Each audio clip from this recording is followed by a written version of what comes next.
Some people call this a shotgun home, a small rectangular wooden structure that once dotted the Smoky Hollow area of Tallahassee. Not Althemese Barnes. When she sees them, she thinks of the families that once inhabited them, the possessions they had, a radio table, a dresser, a chair. But these are much more than the sum of the contents of these homes. To Althemese Barnes, they represent plentiful food and the love within these walls. They represent the lessons from the elders and the spirit of the African Americans that, like her, have always called Tallahassee home. Now walk in this house, and this is about the right scale. Yeah. But what you don't know is how many people were living in We're it. living in it, yes. So you can have 5, 6, 7, 8 10. people. 10. Yeah, and we all fit it in. We are talking about people who are no longer here, but they are still present with us in spirit.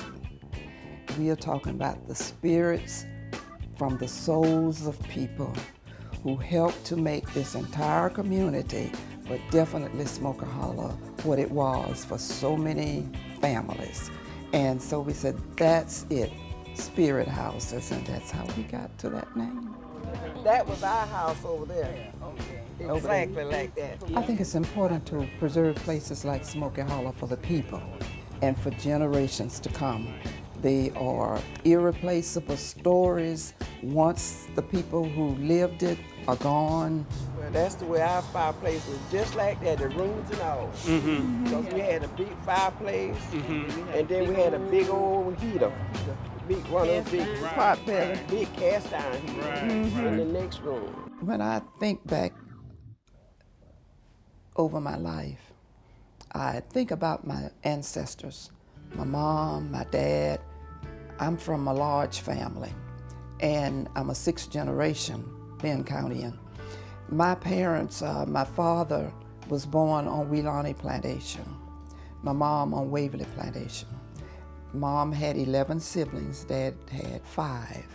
So we had a lot of aunts, great aunts, granddad. They were hardworking people after slavery. The ones that I knew were not in slavery, but they were like sharecroppers, tenant farmers.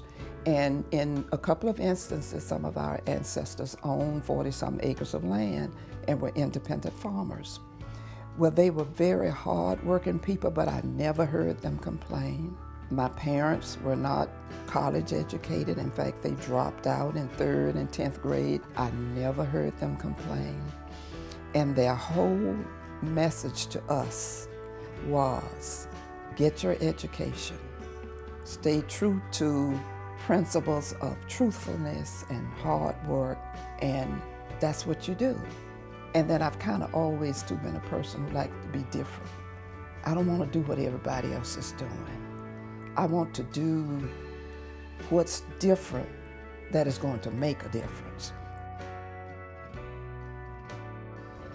One of my most important involvements, next to my job as principal and my church work at St. James CME, is working with Booker T. Washington and the Negro Business League throughout Florida to advocate racial uplift through economics and education and promote racial harmony.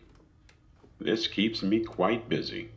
Right now, we are in the John Gilmore Riley house. This house was almost demolished. I was involved with a group, the John G. Riley Foundation. What we realized was that the city fathers were making that decision, didn't have the rich history. Mr. Riley was born into slavery here in Lynn County in 1857, right there where the Knott House is now. And after slavery, went into education. Went on to become the first black principal of Lincoln High School, which was the freedmen's school built to educate the newly freed slaves and their descendants. And he served in that position from 1893 to 1926, so he touched a lot of lives. In addition to that, he was an astute businessman and acquired over 50 parcels of real estate all over Tallahassee. So these elder citizens saw fit to raise $95,000 to buy this house back from the city I retired December 31st, 1995 officially. I came over here January 2nd, 1996 and started the John Gilmore Riley Research Center and Museum. We had to do some additional work. By then, plumbing, electrician, the front porch was leaning, but it needed to happen. Greenwood Cemetery came about because there was discrimination in Old City Cemetery. At one time, blacks could bury in Old City, which was supported by city taxes. Well, in 1936, the city passed an ordinance that there would be no further black burials except for those who already owned plots and they could not buy any more spaces. So 7 blacks went together and started Greenwood. It was a private cemetery and families were supposed to keep up those graves, but an 11-acre cemetery, over time, it was just unkempt. We went to the city trying to get them to take Greenwood over for perpetual care. We were able to say the people denied burial in Old City continued to pay taxes that were used to keep up Old City. So they challenged us. They said, if you can raise $10,000 to do the initial cleanup and bring the cemetery to a maintainable state, we'll take it over. Aquilina Howell and I took charge of the fundraising. We told everybody we're going to write the history of the cemetery and this whole project. And everybody who gives $100, your name will be in the publication. And in about a month, we had the $10,000. We did 3 community cleanup days. After the 3rd cleanup day, we put up a big tent. It was on a Saturday when we had that celebration. And we haven't cleaned Greenwood since. The city is doing a wonderful job. I've done many things in life. One of them was important was the NAACP. I was in many marches, served as state secretary for 14 years. In 1997, along with my museum work, I took on the initiative of pulling all of the African American museums in for a major conference. And from that, we established the Florida African American Heritage Preservation Network. 32 museums now from Pensacola to Miami, helping the state to preserve history overall.